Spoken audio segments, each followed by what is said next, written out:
let us know for last thoughts, our listeners live and on podcast. All right, we know that I do joke quite often about my attempted escapes from the psych ward, but in all seriousness, the psych ward gang is seriously my idea of representing the military. Representing mental health in the military community. So if you happen to run into any type of mental health crisis or emergency, do not be ashamed nor afraid to dial 988, press option 1. Again, just as I had to do when I was in a moment of crisis, do not be ashamed nor afraid to dial the digits 988, then press option 1 if you find yourself in a similar mental health crisis. Hello and welcome to the show. This is the WarDawg Trail podcast, episode 116, with your host, Sergeant WarDawg. All right, I got another great military baller as a guest today. All right, but before I bring him to the stage, let's go over today's announcements. All right, first off, you can visit my website, sergeantwardawgtv.com, as well as the Facebook page, YouTube channel, and Instagram page. All right, my book, the exact same name as this podcast, The WarDawg Trail, a Marine Rifleman's Struggle with War and PTSD, is now available on Amazon, Barnes & Noble, Walmart, and Books A Million. So grab your copy today. All right. My nonprofit, Camp Doghouse, is located in Central Florida. We've owned the land for 5 years now. We are going to use the land to convert it into a homeless veterans shelter where we allow the veterans to stay as long as they need to get back on their feet. You can now visit campdoghouse.org to find out what we are doing in Central Florida to alleviate the homeless veterans issue. All right. We are brand ambassadors for Reaper Apparel Co. So you can use our code Sergeant WarDawg TV for 10% off of your entire order at reaperapparelco.com. All right, we are also brand ambassadors for Hyperion Munitions. So you will hear us and see us bringing up companies such as T6 Firearms, Oriskany Arms, Veteran Ammo, and the Precise Trigger Control, all from Hyperion Munitions. All right, last year we won several awards for the show. First off, we won Veteran Support Nonprofit of the Year for 2023 and 2024 from Corporate Livewire. Now this year, 2024, we've already won 2 awards. All right, first off, from Global Health and Pharma, we won Best Veteran Mental Health Awareness Network for 2024 as a part of the Mental Health Awards 2024. All right, also this year from Acquisition International Magazine in the UK, we won Veteran Welfare Outreach Nonprofit Organization of the Year for 2024. All right, each and every Saturday night, you can catch me live on DV Radio. That's Dysfunctional Veterans Radio. We begin at 8 p.m. Eastern Time each Saturday night. We have hosts from each branch of the military. Come back and join our Barracks Talk podcast, where we joke and discuss issues relevant to the military, just as you would have back in the barracks. All right, DV Radio at dvradio.net. All right, these are the outlets that you can find the podcast on. You can find it on Apple Podcasts, iHeart, Spotify, Google Podcasts, as well as Amazon Music. You can catch the video podcast on YouTube, Facebook, or X. All right. This is our Military Ballers segment of the WarDawg Trail podcast, in which we highlight and bring to the light unsung heroes of the military that you might not have heard of, but we're still dope enough to make our military ballers list for their sacrifices and their service. All right, I'm your host, Sergeant WarDawg. And ladies and gentlemen, I now welcome to the stage Matthew from Flexas Medical Group. Welcome to the show, boss.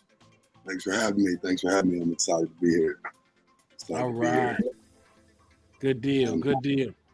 Now, if you don't mind, let's jump things off right off the bat and talk about your background, your military background. Well, I myself am a prior United States Navy corpsman. Served a couple combat tours in Iraq in support of combat operations of the Marine Corps. I served with units such as 1st Tank Battalion and 1st Battalion, 4th Marines, particularly Alpha Company, where I did Iraq, mostly Iraq. From there, did my time. I saw on there that the commercials pre-show, I got sidetracked because a lot of it already related to my life. I saw the psych ward games. Yeah. I started thinking about me coming back from my wreck the last time and being at Balboa Hospital, and I saw DV radio, and I'm like, this take me back.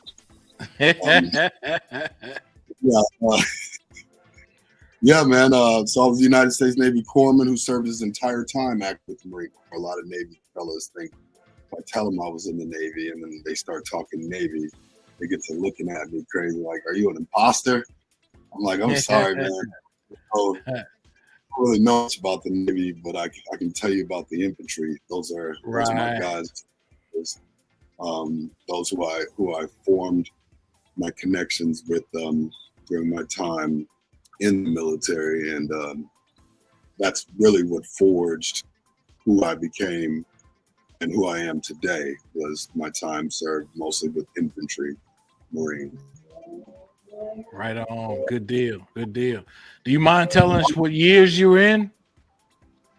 Yes, I was in from early 2004 all the way to 2010, where I did several pumps all the way up to 2007, which was my final one, where things happened and I ended up getting sent to Balboa. But 04 to 07 was my combat pumping years, but I remained in all the way to 2010.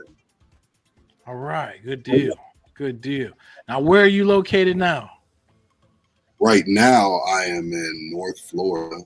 However, I'm generally based in Houston, Texas. Well, both. I bounce back between Texas and Jacksonville, Florida. All right. Not right now, Jacksonville, Duval. Good. All right, that's what I'm talking about. I'm actually down in Clermont, Florida, so I know exactly where you are.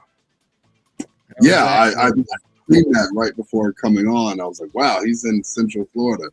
After we get off, I'm gonna have to get in contact with you after this. All right, that'll work, bro. That'll definitely work.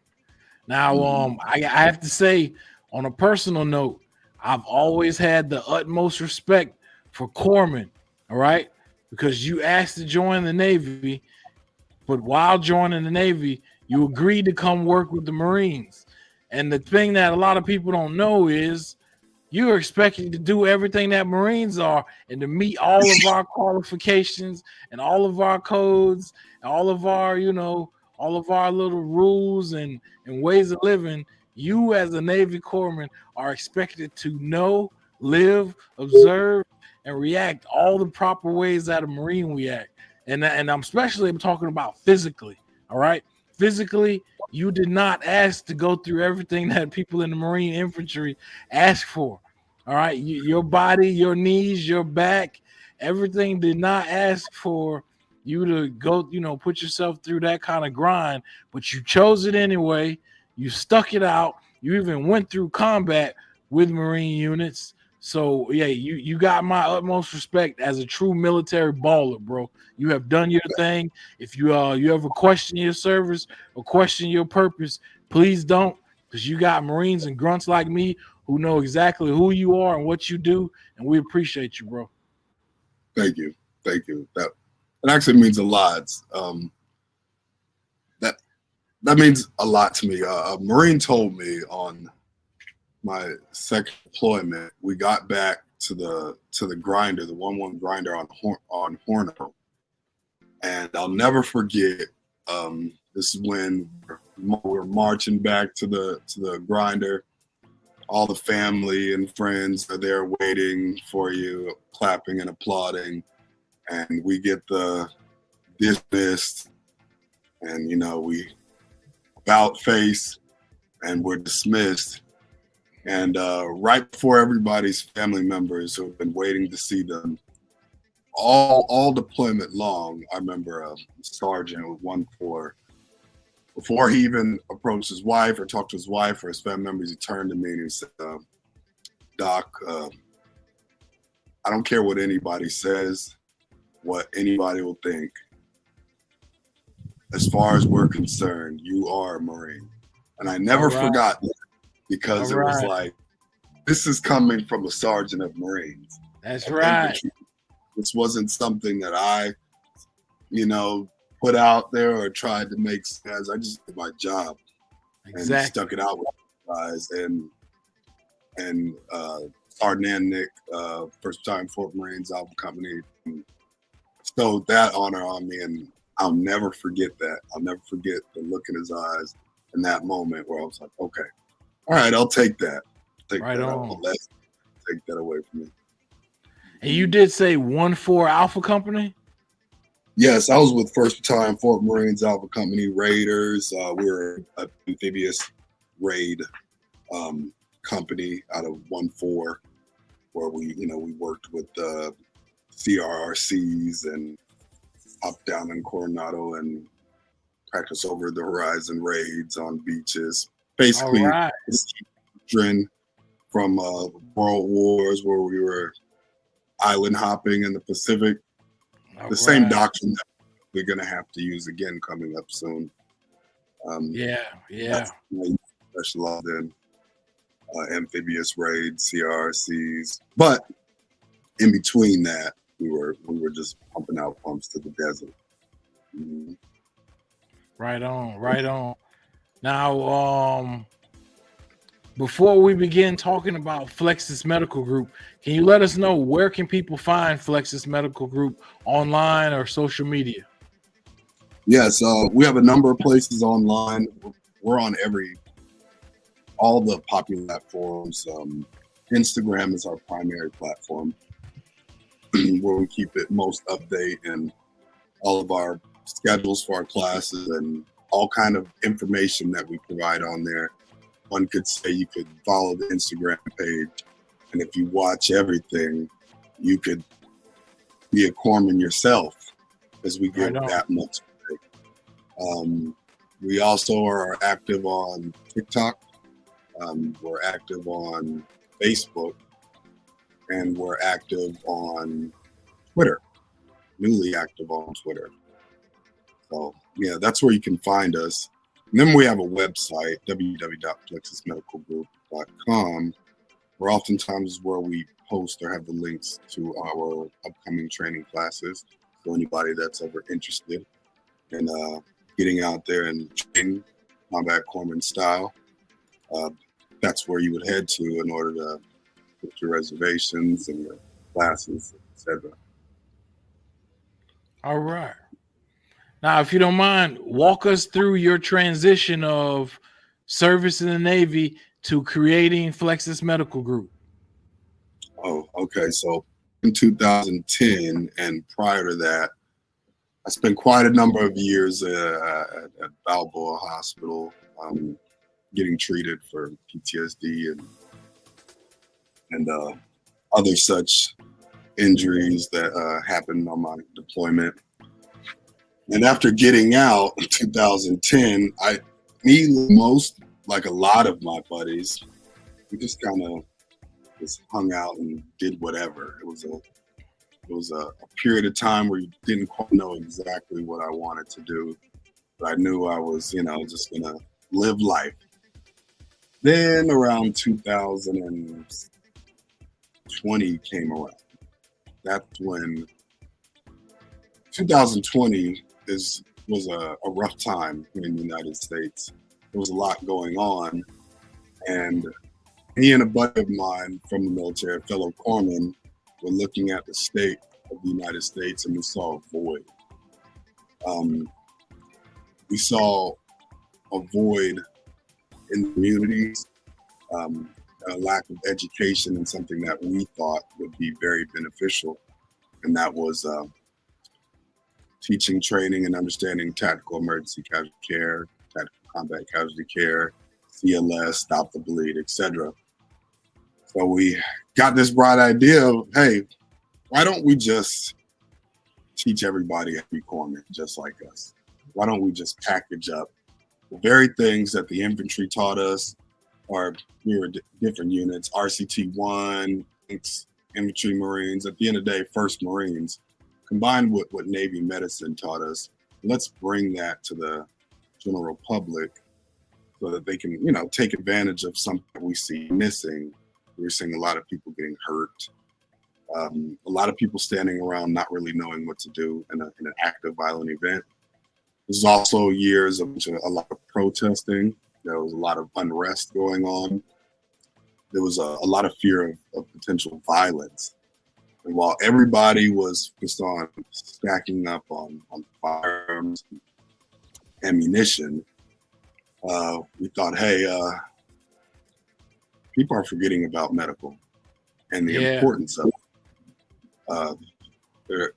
They're not realistically approaching what it is to be involved in a violent event. And by that I mean getting shot or stabbed or blown up in Afghanistan.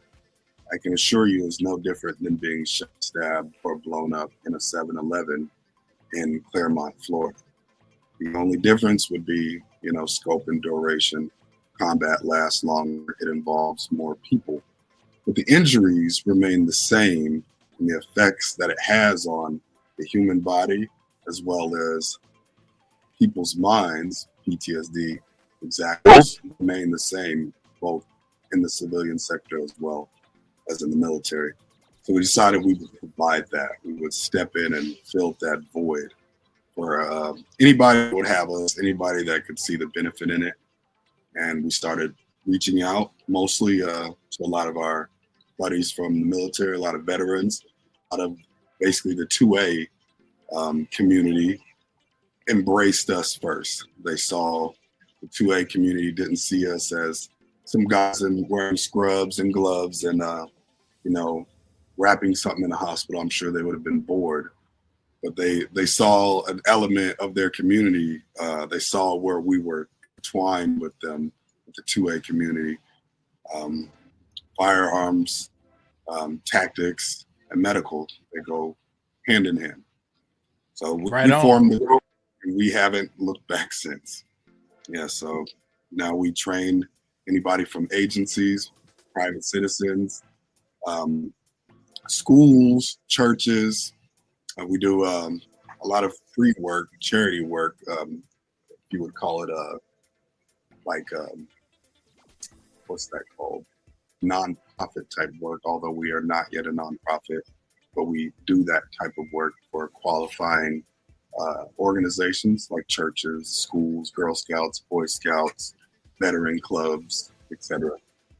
And things have been going well. A lot of people have given us a lot of feedback and confirmed our initial thought process that this is something that is very much intertwined with the 2A community, something that is needed and something that is wanted by the people to continue to provide the very best tactical emergency care and combat care, stop the bleed for the 2A community and private citizens alike.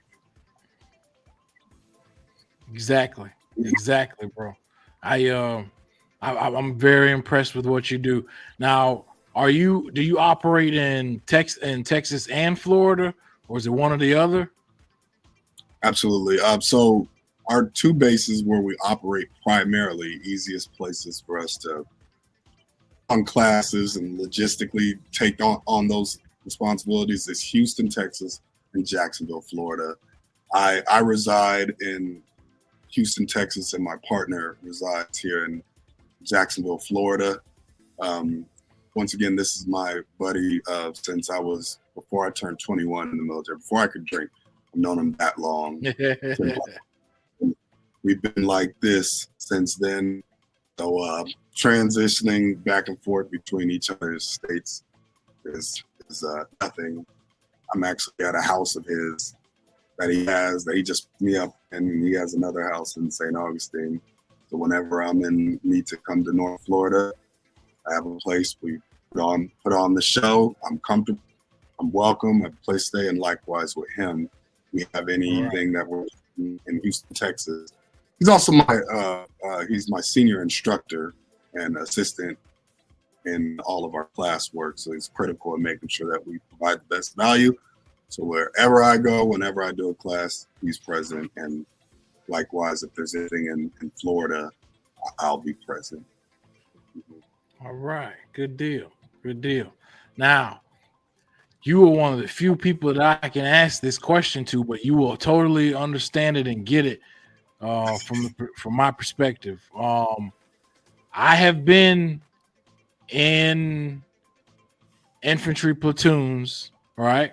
And there are never many black men in the infantry platoons, all right? So even less than that, you as a black corpsman in an infantry platoon, you know exactly what it's like to be in a predominantly filled Marine infantry platoon or company or battalion, all right?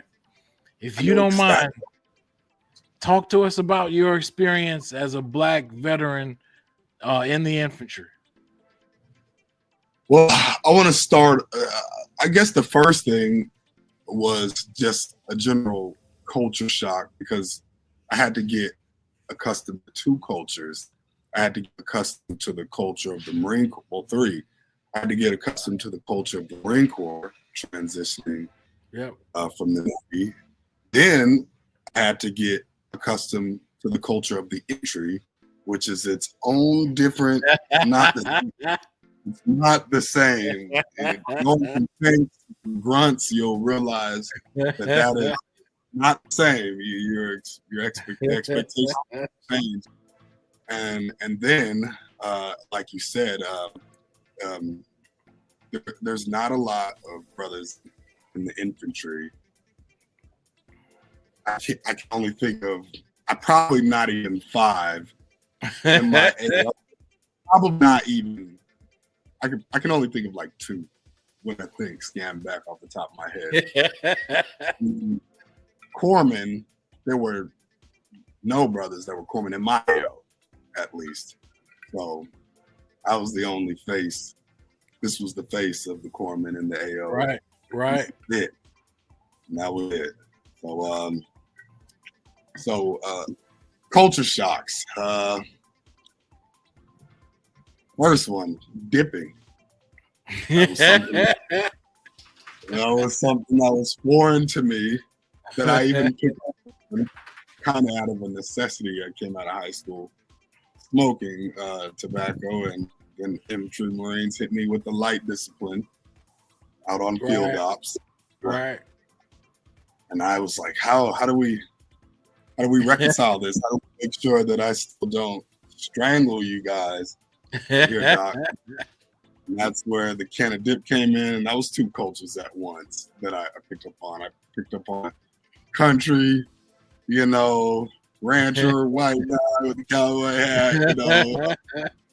hat, that culture, which that's predominant. That's where that comes from, But I got a chance to, see where that comes from, kind of ingrained with the infantry.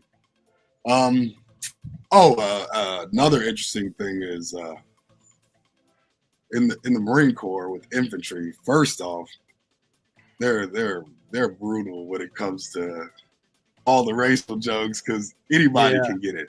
Let's start off with anybody can get it. So of course, I I missed it. So they tread lightly after a while, because any good corpsman worth his salt knows he has to kind of double down on Marines here and there, and when they stop respecting, that's when they start respecting you. But I definitely got a chance to get colorful jokes, but it wasn't problematic to me at all, because being with the infantry, the one thing that I noticed was that rank is what mattered over everything. It really didn't matter what the jokes were made about colors. They were probably legitimate, full-on even, but that were involved in some of the units that I was with. But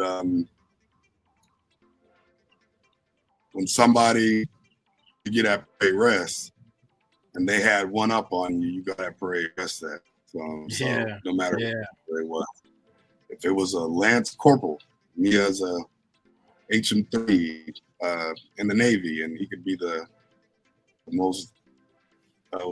There's this one artist that this one guy used to play in the barracks with all this crazy lyrics, racial lyrics. That guy, he would still get at parade rest, and I, whoever, So it really wasn't as problematic as one would think, being immersed in a society or a culture or a group where there aren't that many brothers, where it's predominantly, I would say, white, and you got, your Hispanics and Filipinos thrown in there, Right. But that was interesting, because going all throughout my career, I still never ran into very many fellas that had our experience being with the infantry, which brought a disconnect too when I got back and started dealing with my community, with brothers in my community, because they don't know what you're talking about.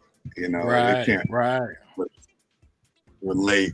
Anytime I describe anything or tell a story about anything I've done with infantry, they're like automatically like, "That's you hanging out with those guys," those white guys. That's just how it goes. And exactly. Yeah, but I felt like a brother though.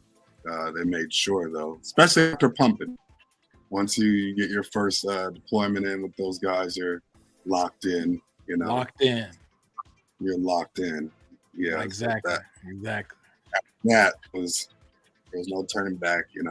We're all brothers. Right on. Now, let's talk about the training that you offer at Flexas Medical Group and the state of mind that you try to instill in your students. Oh, okay, certainly, sure. So, at Flexas Medical Group, our mission is to provide all the experiences, education, and training that we receive as United States Navy Queen in support of combat operations with infantry, Marines, to take that, package it off, and roll it into the civilian population. Mostly is our primary focus.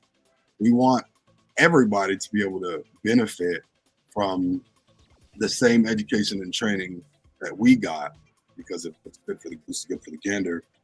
Here in America, the same problems that we encountered in Iraq or Afghanistan, the civilian population here can also face those same challenges.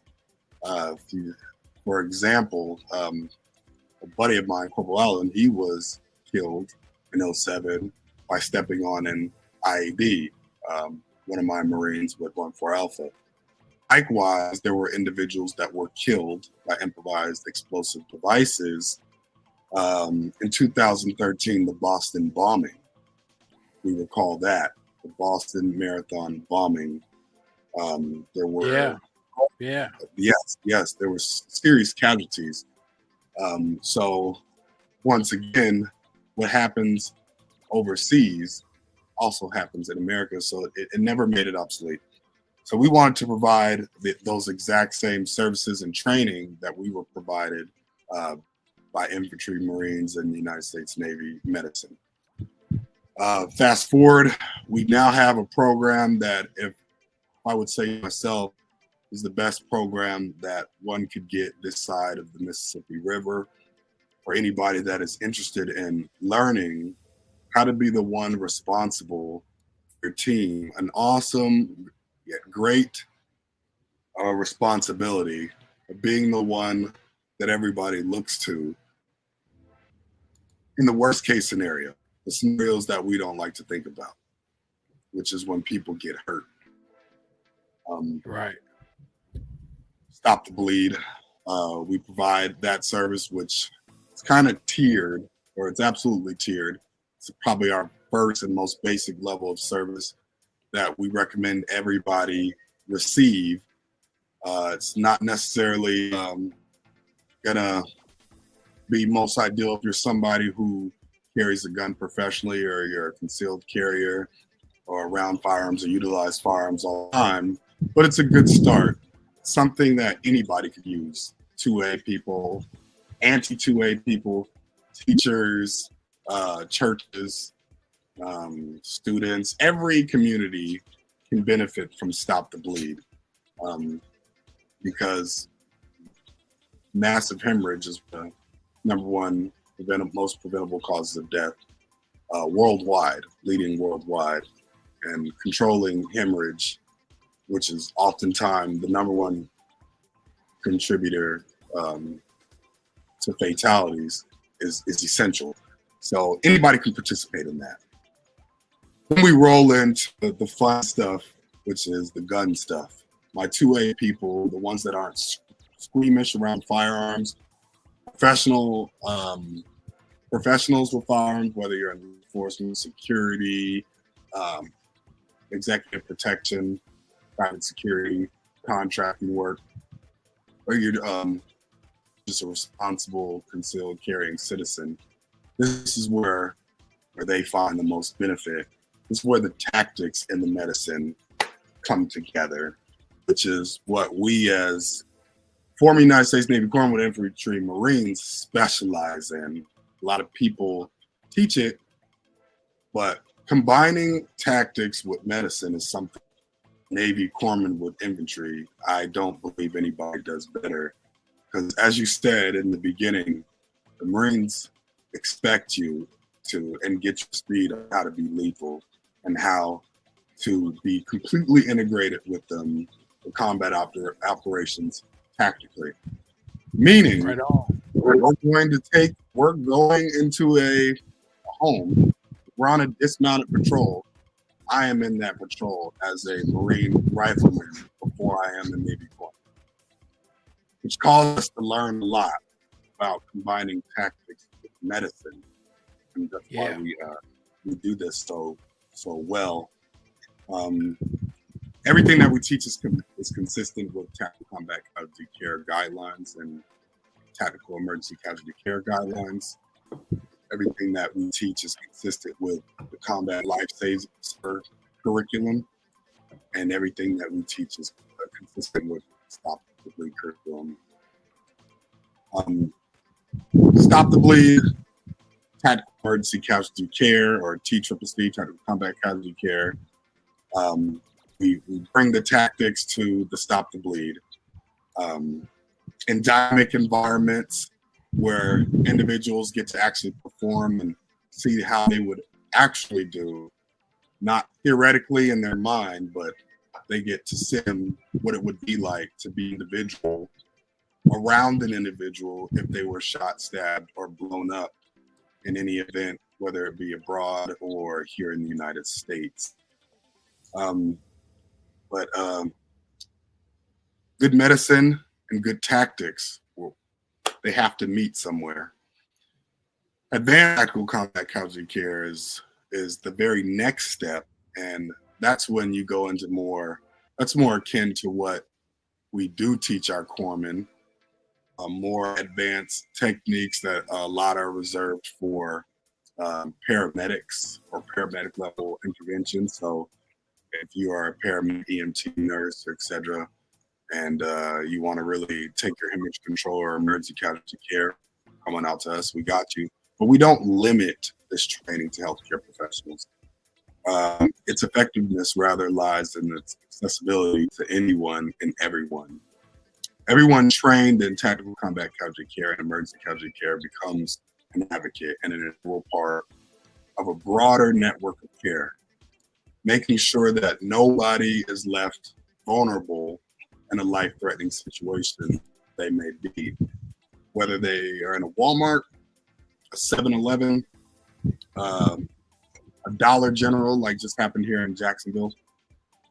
The community as a whole becomes one big network, ensuring that the time between the arrival of healthcare professionals and the point of injury, that they met with some care that will ultimately increase their chances of survival.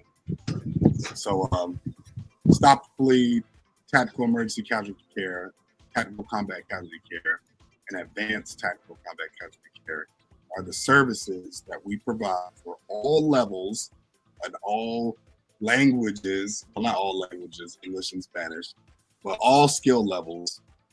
Come out and find out how you could best benefit your community and your team. And a team isn't just, in my mind, a team isn't just a law enforcement or SWAT unit or an infantry unit. A team, to me, is broken down into families: mother, father, daughter, sister, brother. What does it look like when we all go out and celebrate the little brother's birthday party and at Disneyland, and an attack happens where one of our family members is injured? This is your team.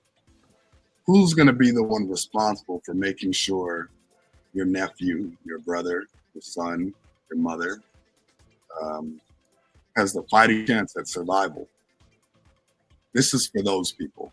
This is for those people that want to step up and take that awesome responsibility.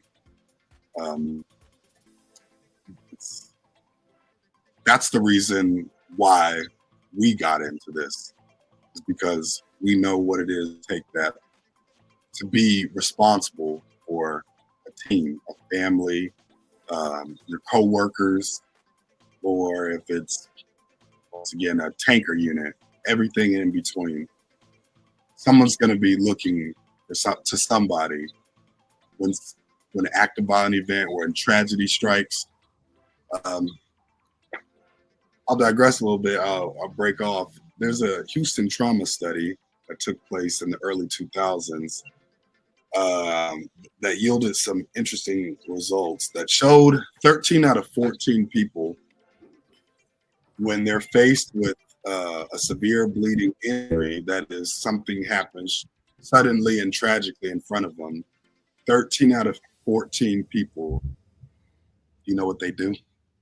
What's that? They say, "Oh my God." Right. Oh my God. All they say is, "Oh my God," repeatedly. That's it. That's what they do. They do nothing else. They don't do anything that will help increase that individual's chances of survival. Right. Or pull out the phone and record. This is a study done in the early 2000s. 13 out of 14 people. That just can't do. A lot more people would have a better chance if 14 out of 14 people knew what to do. And the reason why 13 out of 14 people just say, "Oh my God," is because they feel helpless. They're kind of paralyzed with fear and uncertainty because they don't have a plan. They don't know what to do in the event that particularly when it's a loved one, because it just fires off different things in the brain. They don't know what to do. Panic, and you ultimately end up doing nothing. Once we got a hold of all the data, we decided we wanted to change that. We wanted to make the people in our communities, everybody in the 2A community, and everybody in America We want to inverse those numbers. We don't want it to be that anymore.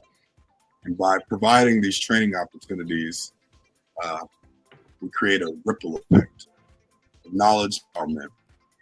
Every person that we train also becomes an advocate, spreading awareness among their peers. And they also provide training opportunities. Ripple, ripple, ripple. So one day, everybody knows it like the back of their hand. Everybody knows what to do in a fire drill. There's nobody in America that you can pull an alarm and they wouldn't understand the process of a fire drill because it was spread and we were given awareness of it and education and training of it since we were in school. Since as far back as we can remember, we learned like lining up, what it is to be in a line, not cut people, how to safely and calmly exit buildings and how to respond to emergency sounds. Now, it's second nature. You can go anywhere in the United States, any of the 50 states, and people know what to do. Likewise, it's very possible that we can get everybody in all the states of America to know what to do in the event someone gets hurt, particularly a life-threatening injury. So that's the mission. That's what we're here for. And that's what we do very well. Exactly. I like that. I really appreciate you being an individual that cares enough to take the time to share your knowledge and your experience with the world the way you do, because it's amazing to watch and to see on all your videos and social media. And you have great videos, by the way, bro. I love them. So great job, man. That's crazy. It's just kind of just nothing. I don't have any cameramen just like grab a phone and point it up at a random point in time during one of our classes. And they tend to turn out all right. That's good to hear. Thank you. Appreciate that. Yeah, man. Yeah. You know, another thing I've interesting is that you see it pretty cool. I've always was under the impression that a lot of people can't see anything sexy in medical training. But I find it interesting that when I have a conversation with a Marine, a grunt, they see instantly what's going on and they're like, no, this is cool. This is what's going on. I see deeper into what's happening, and it's otherwise it can appear boring, but we have a great deal of fun out there in all of our classes. We combine tactical with medicine. So everything that everybody wants to do with the running and gunning and shooting and fighting, combined with carrying casualties and packing wounds and applying tourniquets and running the full algorithms and blood sweeps, IV access, and it's just a bunch of fun. It really is. And you're one of the first individuals that has ever, without me speaking to, has just looked at the videos and said, that looks cool, like something's going on. Yeah. Everything to do with you being a grunt because grunts know. Hey, that's exactly why we made our show, because exactly what you're saying. Only those that are in that field or whatnot or that lifestyle are gonna know. And you know, when you see it, it's dope. It's amazing when you know exactly what you're looking at and looking for. So yeah, exactly. Yeah. Now, again, you were one of the few people that I can talk about this to, and we'll only touch on it as much as you feel comfortable with. All right. But I got to tell you, if you've ever wondered a question, you have bounced back so much from Balboa Hospital and anything that you dealt with that I can't do anything but salute you and take my hat off to you. Now, I got to let you know my personal story, which is also in my book. And, you know, I talk about it here. For years, I was ashamed of it, but I'm now open enough to admit it. All right. After my 3 tours, as a grunt 0311, including being there the very first day of Iraq, I had to be hospitalized 5 separate times between 2008 and 2013. I had to be hospitalized 5 separate times. It wasn't until 2018 that I got a little bit of land and I started to go out and I learned to hunt hogs. And then I started to camp again. I started to camp. I took, a tent. I bought MREs from Amazon. I bought concertina wire from Amazon. I set up a little perimeter where I could, live like a Marine again. I had my AR-15 and my 45, had my tent, had my perimeter set. I bought chem lights to put around the concertina wire so I would know where things are, and like slowly doing that. And then, when you hunt wild hogs, you get to use night vision and thermal vision again. So yeah, man. So, if you don't mind, talk about because there. Trust me, there are millions of other veterans that have been in or that aren't sure how to deal with it or what's happened to them or what was wrong or if they should have gone or if they should go. I created the idea of Psych Ward Gang because every time I needed to go get help somewhere, there was usually a veteran already there. There was usually already another war veteran, another combat veteran there who was going through things. Or I won't lie to you, there were other times where I'd be in civilian places where there were no veterans and I felt alone because everyone else that was in there was suffering from other things like, bipolar disorder and stuff like that. No, there weren't any other people that were suffering from combat PTSD that I could relate to. So if you don't mind, talk about your time and transition from or being at Balboa Hospital to the way you've bounced back so well today. Well, honestly, Balboa Hospital started with with trips to the psych. That's where it all began, and that's when diagnosis started coming in, and that's when when I started getting the realization of what was going on. After talking to various doctors of different specialties, from psychiatrists to psychologists to brain doctors that scan everything that's going on, and it was actually a very tumultuous time when I first got there. Probably the peak of everything that you would think stereotypically that would happen with somebody who's suffering silently from things that have happened and their deployments to Iraq with Marines. All of those things were manifesting full swing at that time.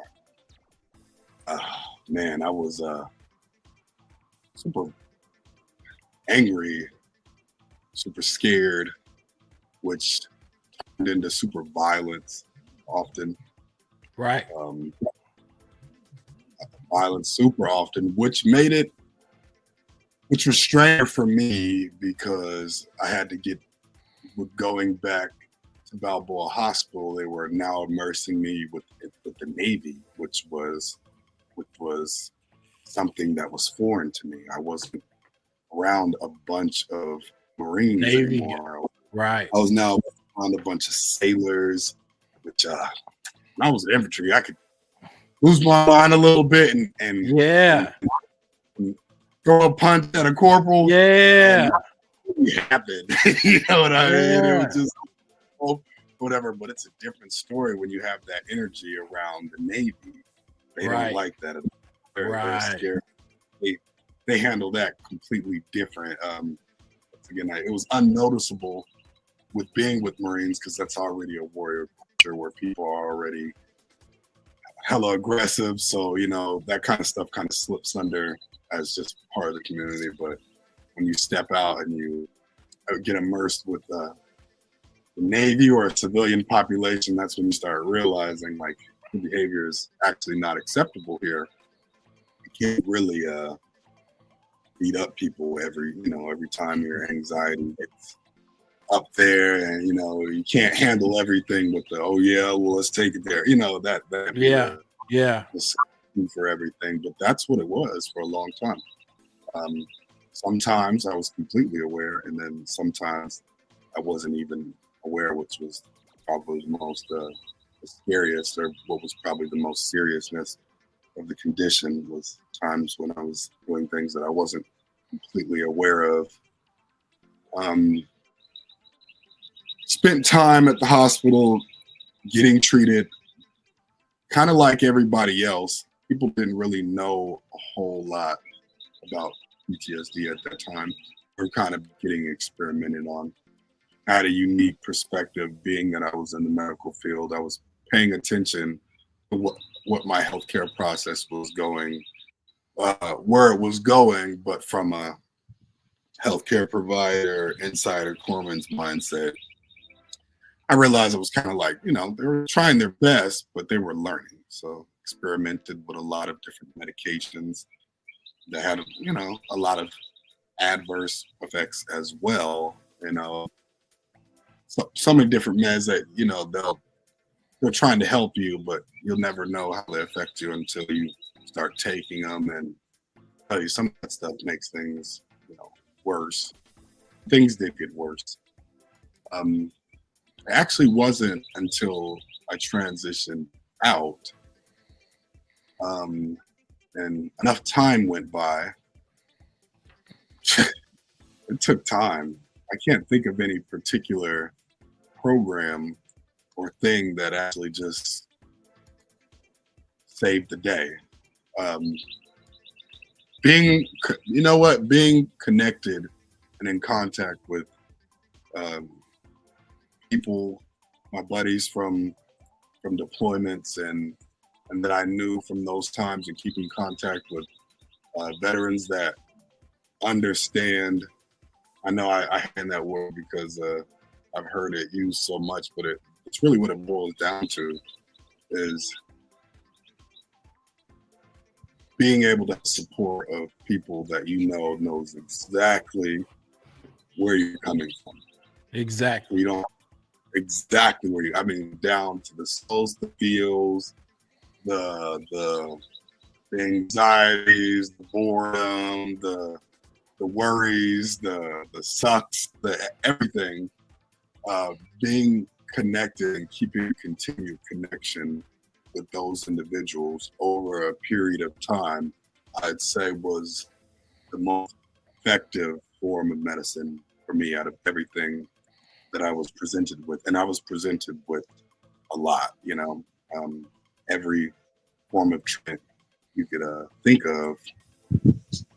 Yours truly did them all the pills, tried the studies, did everything, and ended up being time and connection with those who knows exactly where you're coming from, that ultimately started pushing the scale from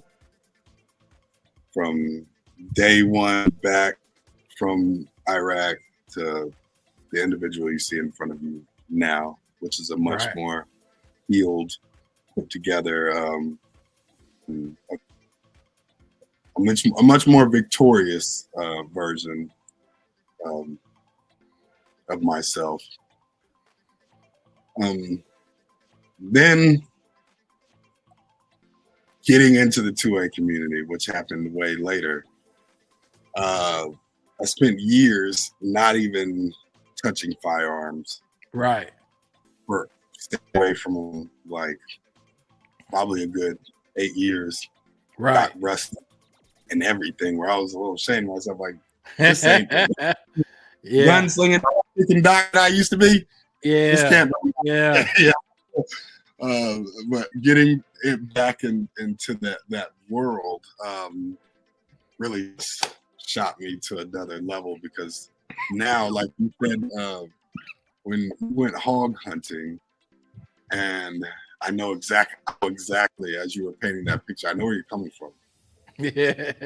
Hog hunting, you set up how you set up.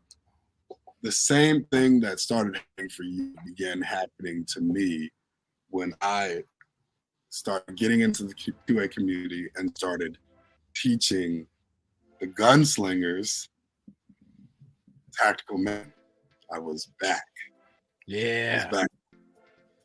I was in front of what were essentially, because everybody's all 2A, so they're all gunslingers, which were essentially a bunch of grunts to me at this time. I'm like, okay, welcome to the portion.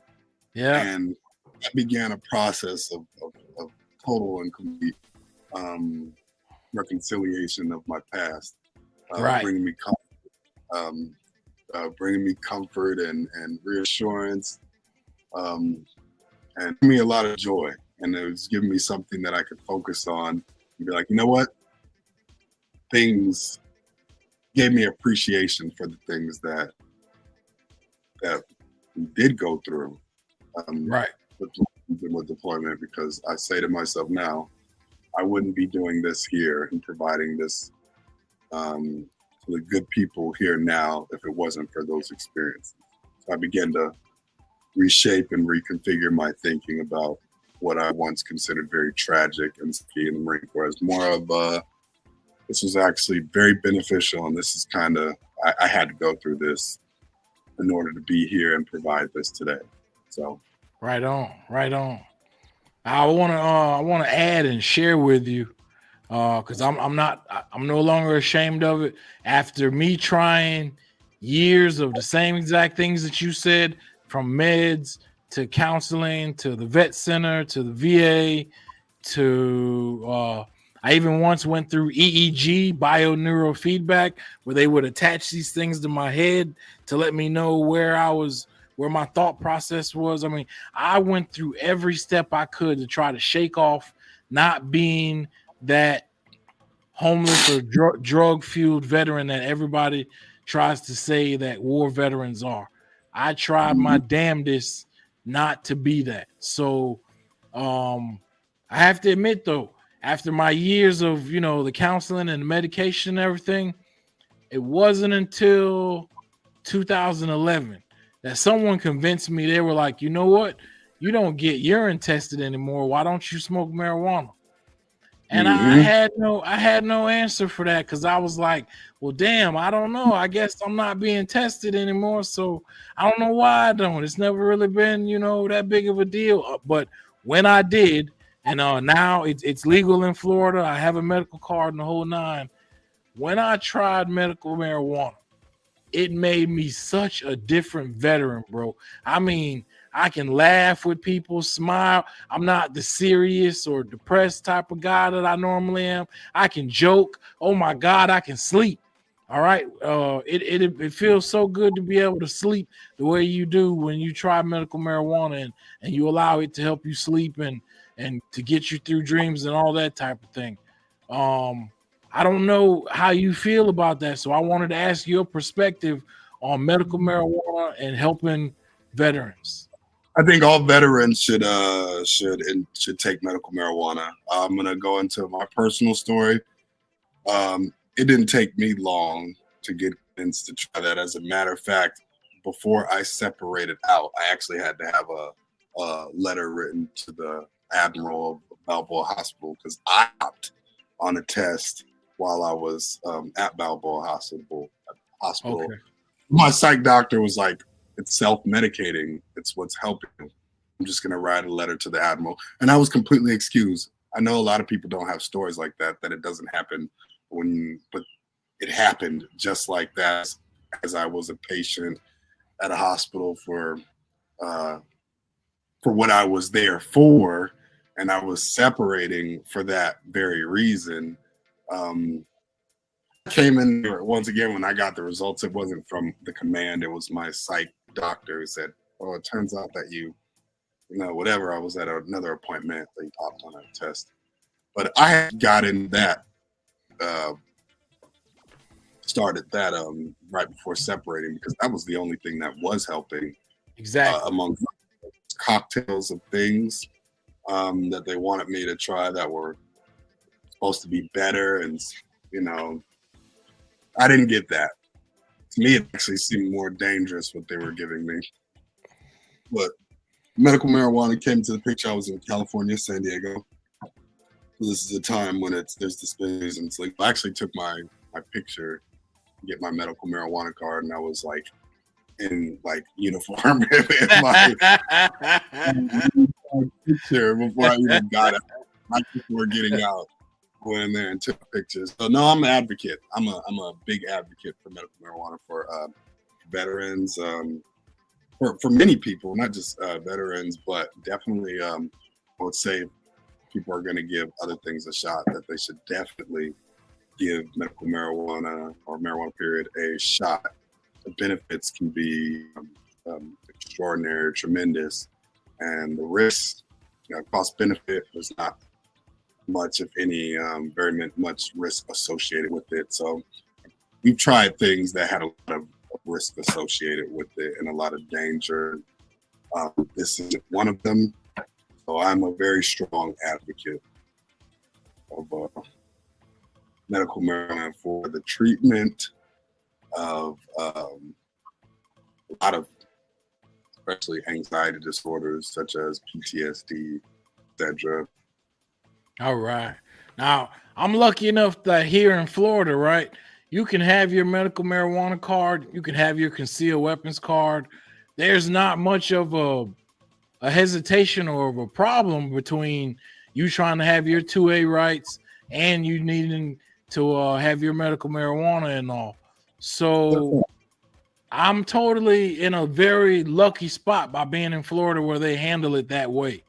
But as kind of as like a joke or a side note with you, I often wonder what it might have been like for me to have been on medical marijuana and gone through a deployment or gone through a firefight. I don't know if it would have made me that much better of a Marine, or if I would have been more on point, or I'm not sure. But I wonder sometimes, like, would this have made me better or worse? So I don't know. So Corman war stories, the forbidden vault of stories that, were foul. We should never say these things out loud because it would be very unbecoming of the Marine Corps and the Navy Corpsman. But, I can answer the question on, would you, I don't know necessarily, I can answer the question how you would feel on a deployment, and you wouldn't like it. You wouldn't, only because, like, I was around all the guys that had all the access to all the medications and drugs and everything. The corpsmen, of course, we had everything and access to everything. So some guys, especially the one, you're on year deployments, whatever. Some guys would take something here, take something there on deployment, and their feedback was like, I can't believe I did that. Imagine it's not that they're under the influence of anything. It's just the time when the air raid sirens are going off and you're off of that, and people are running to go put on plastic like that.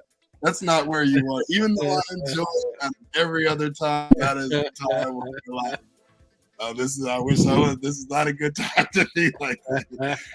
No, maybe if you could guarantee, like, you were like wounded warriors where you're not doing missions, and you're not anywhere where that gets air raids, that gets like mortars and stuff. You're somewhere like in the rear. Maybe at a major base like Al-Assad or something like that. Al-Assad later years, not earlier years. And sure, but if you're anywhere where it's possible that you might get caught and you have to throw on a flag for whatever reason, you're gonna that every individual that I know reported the same exact thing, which is that's not it. That's not the best time. All right. I totally get you there.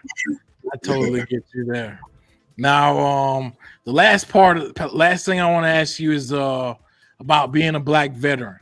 All right. I have personally, since I entered the 2A space, and since going to this last SHOT Show, I personally feel that the sacrifices made by Black veterans aren't as appreciated as the sacrifices by other races. And I'm saying that because of the treatment that I've been getting from gun companies. When 2 Marine infantry sergeants show up at your company with 3 tours each, right? And they're telling you, I want to advertise your outdoor products because I've used and served my country, and I want to use your boots, your guns, I want to advertise everything. When guys like that are overlooked simply because they're Black, I didn't know that still existed, so it blew me away. I have to completely admit that the 2A space and seeing how people are treated, how Black influencers or especially Black veterans are treated, it blew me away, bro. I want to know if you could let me know, how do you feel as both a Black veteran and being in the 2A space as a Black shooter? Yeah. So I have the particular privilege of in the unique niche in the 2A space of combining the medicine, and I guess I get the benefit of narrowing down a lot of their options of those same individuals that you spoke of. This what I'm about to tell you doesn't fix the problem. It just probably skews it to where it might not be quite as bad what you experienced, but still close. There's not a lot of individuals in my particular niche I can say that they specialize in high risk environment, emergency medical care, in support of combat operations of Marines, infantry Marines who has actually seen combat and wounded. That narrows that down to where my competitors or colleagues rather in the niche it becomes much smaller. They can't say it. Yeah, they can't say it. But once you find me in that pool right there, and yes, I would be. I have noticed definitely not as attractive as a candidate. I reckon for the exact same reason that you said earlier. Right. Just because of skin color, not because the information that I provide isn't valuable enough. As a matter of fact, I hope this isn't being too much, but I personally think anybody could be that's researched us that we have some of the, if not the best program, I believe it, this side of the Mississippi. There's nobody else who is as thorough and as good at what they do as us in this field. Nobody. I don't care what skin color they come from, just because of our experience, our ethic, and just how good we are at it. That being said, knowing that, you would expect those results, and you expect to see those results lined out with things like sponsorships or reach out and, hey, let's get you, and I want you for this and you for this. But I see colleagues and of mine that aren't my complexion, aren't Black. Right. They'll definitely get those things extended to them from the same company. Yeah, from those guys. And literally, this is knowing that if you put both in a room, divided us, and had us do our thing, hands down, by far, we'd be the go-to choice. By far. People would be like, duh, pick them. Right. But it's surface level initially. People initially don't get past the surface, and some people never get a chance to find out. And a lot of people most people do because you can't help but see after a while, they choose to ignore even when they know where the shit. Just choosing because this can't get past. You know what I mean? Which is, is whatever. That's the way it is. And I'm gonna go ahead and say it for you. All right, your organization, you Matthew, and your organization, y'all are the shit. What you do is dope. No one else in the 2A space touches it, and the medical side and the realism as well as you do. So why the hell these companies wouldn't want to come out to get training from a combat-proven corpsman that worked with infantry Marines? Why they wouldn't want to offer their products, their medical products, their 2A products, even for you as a tactician, bro, even your combat side, your tactical side. People don't realize you know more than fucking cops and a lot of firearms instructors. But I don't, like I said, I didn't, maybe coming from the military, you and I are both used to that door, that respect being there regardless of skin color, right? So when we try to enter the 2A space, it is the one place where you can say, yeah, I'm a veteran, but things still aren't cool with you racially. You mentioned SHOT Show, so I take it you're aware of the incident. The incident. Yeah. Okay, you're fully aware. Yeah, I was fully aware of it too. As it was going, I was right there paying attention to it, and at that moment, even though it's not like I'm naive or anything like that, but when things die down for a while, you just like to hope to think, that things are getting better or have gotten a lot better. Would you let the viewers know what you saw as a part of that incident at SHOT Show? Yeah, so I wasn't present at the time of the event, but all of that information started getting put out by the individual. So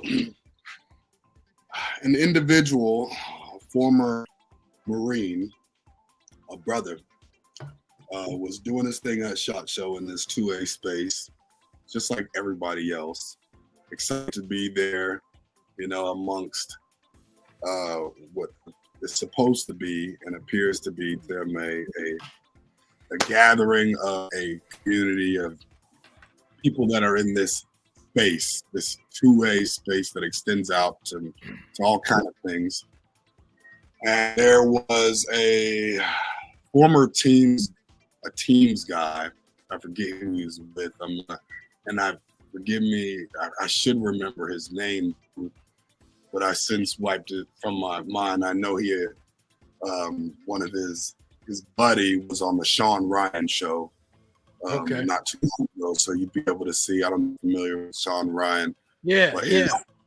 Okay, so his buddy that was there was on the show, but the brother, the Marine, approached after some sort of Russian themed party in Vegas. It ended. Everybody had a great time. Now they're doing what people do in Vegas, walking around the strip, drinking or whatever. And he stops outside of a particular bar or lounge where the individual that I'm referring to that's on the Sean Ryan show, he's a Teams guy who has a dope interview on that Sean Ryan show. He approaches him and, asks questions. Oh, you did a great job on the Sean Ryan show, et cetera, et cetera, et cetera. And his buddy, for another Teams guy, two Teams guys, just looks over at him and just hits him with I don't know what I can say on here. Calls him a commie and what? Unprovoked completely, just rages out on him and then punches him. Punches the Marine. Really? Yeah, socks the Marine. Just completely didn't see it coming, to the point where a Marine is like, when you get hit and you're not sure if you got hit because you can't compute, like, what just happened? So he's looking around like, did I just get hit? And as he's computing that, he gets hit with another, flurry. His jaw gets broken, and Really? he reported that his buddy, the team's dude on the Sean Ryan show, just kind of watched, didn't do anything to prevent it. So now you have ambulance arriving, rescue on the Las Vegas Strip. You have a honorably serving combat veteran, Black Marine, who is proud to be at the SHOT Show, who has a broken jaw. He's going to have to get that. Who's had a difficult time getting that reconciled.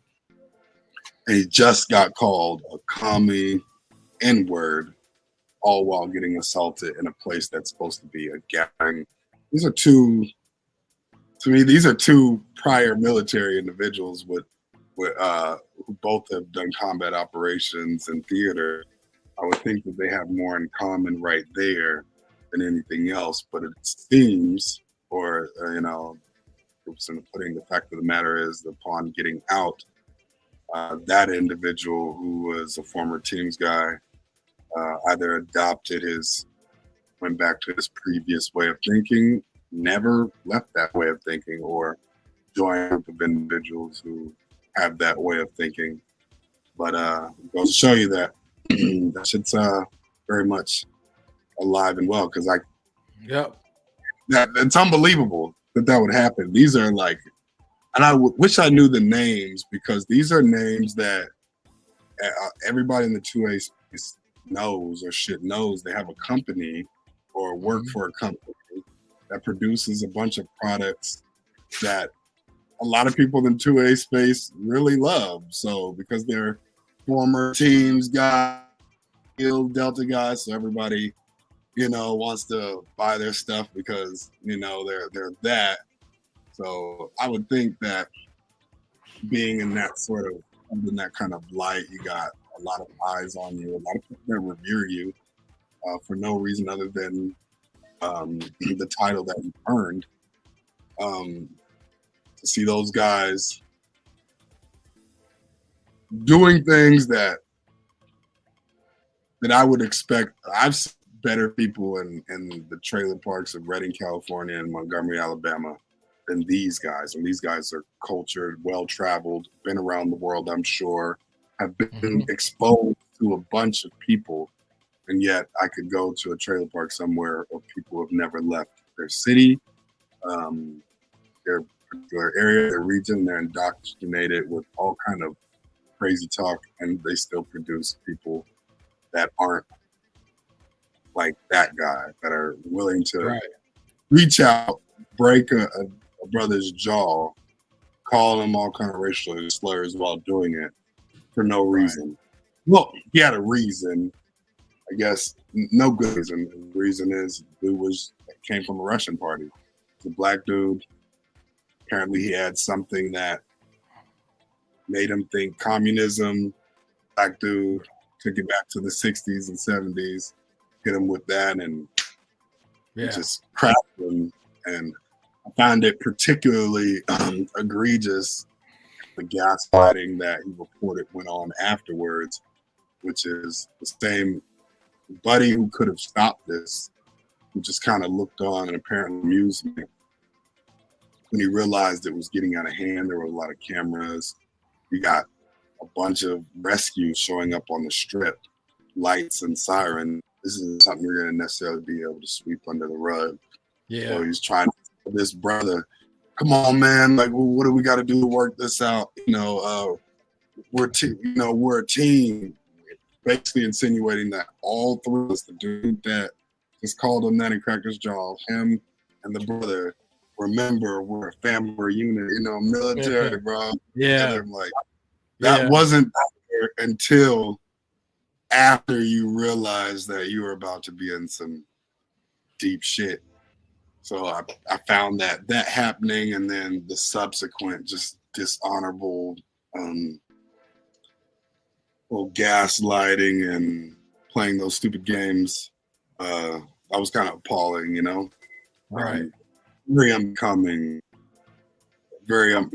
of their, whoever they were with, their OTA, their team, the U.S. military as a whole, United States Navy, United States Army. The only one that that acted fitting to any bench was the former Marine who got his jaw cracked. The only one that acted like he had some sense. So and that was just recently. This past SHOT Show. Not prior, not 2-3 prior. It's the one that just passed. Just passed. Yeah. Tragic. Which it put things in perspective to me because these are the guys that are in those companies, that make those companies, that work on that are part of the boards and the development teams of those companies that are denying individuals like yourself and me. It's individuals like those that are actually immersed in those companies. So I began to draw a correlation. If I'm seeing this manifested at SHOT Show overtly in front of my face, then all that stuff is going on 10 times worse behind the scenes where I can't see. You know, when you send out an email or you have a communication with a potential, business or you're looking to get yourself out there, you know that there's a guy like that somewhere at one of those companies likely that wants to really just call you a commie N-word, and despite how much you qualify for and how much of a benefit it would be for them and for people that watch you, your audience, they just can't get past that, and they'd rather pass you up for someone less qualified, less skilled, less competent, less deserving, people who don't even have a large audience will still pick those individuals because they can't get past that. So I do recognize that and know that's something that should be addressed one way or another. A solution should be formed for that. I don't know what it is, and I'm not going to pretend to say that I do know what it is, but I do know it's something that hasn't been done and definitely needs to be addressed. All right. To round things off, can you let us know what we can expect in the future from Flexas Medical Group? Flexas Medical Group will continue to provide our top-notch and top standard service, which is providing education and training opportunities, creating active responders, and empowering the community and individuals to be able to step up in a time of crisis or need. We have in May 11th and 12th, we'll be doing this is something that you would definitely wish you were there for. We're having a Tactical Combat Casualty Care CLS class here in North Florida on land and property. It's going to be full battle rattle. We're talking flaks and Kevlars, rifles and pistols. We're talking about patrols, taking contact, reacting to contact, catching casualties, evacuating casualties, spinning march mnemonics where every individual is going to be the corpsman at different points of the training. So they'll all have to individually learn exactly what a corpsman does in those roles. So everybody will leave there proficient. And the entire march mnemonic, which is treating massive hemorrhage, airway management, treating respirations, managing circulation, and hypothermia prevention and management, which is our march algorithm for treating combat issues on the battlefield or any high-risk environment. Will be there's some things that people will be there that they'll have to sign a non-disclosure and waive for because of some things we can't even say that will be going on because it's just that dope. But we're going back. We're going back to those days. The majority of the people that are going to be present are actually former Marines that are out here, and we're doing full battle rattle May 11th, May 12th, and that's all we have on the schedule for right now. But keep on the lookout for us because we routinely and often provide anything, stop the bleed, tactical emergency casualty care, advanced tactical emergency casualty care classes. These are separate ones. Periodically throughout the months as they're coming, we have them going on here in North Florida all the time, and Texas as well. And we travel too, so we're constantly communicating with individuals. Anybody that hits us up and wants us to come out, we immediately get in talks with them to bring ourselves out there, to bring that training, education, and experience out to where they may be, so that we can get our community right, whether they're in Maryland or they're in Washington, Oregon, Arizona, Georgia, Louisiana, Texas, did I say Maryland? Doesn't matter. So keep on the lookout, because we'll see us traveling to all over the United States, wherever we're summoned to be at. Other than that, we just host periodic classes there in Florida and Texas. All right, ladies and gentlemen, this has been Matthew from Flexas Medical Group in episode 116 of the WarDawg Trail podcast. Matthew, thank you for taking time out of your day. You have dropped so much knowledge and so much game today that I can't even put enough words to it. Thank you for everything that you were willing to share with everyone. If you don't mind, you go ahead and hang on backstage, and I'll be with you in a second. Right, all good to go. All right, bro. Thanks again. All right, brother. Thank you for having me. All right, ladies and gentlemen, episode 116 of the WarDawg Trail. Salute.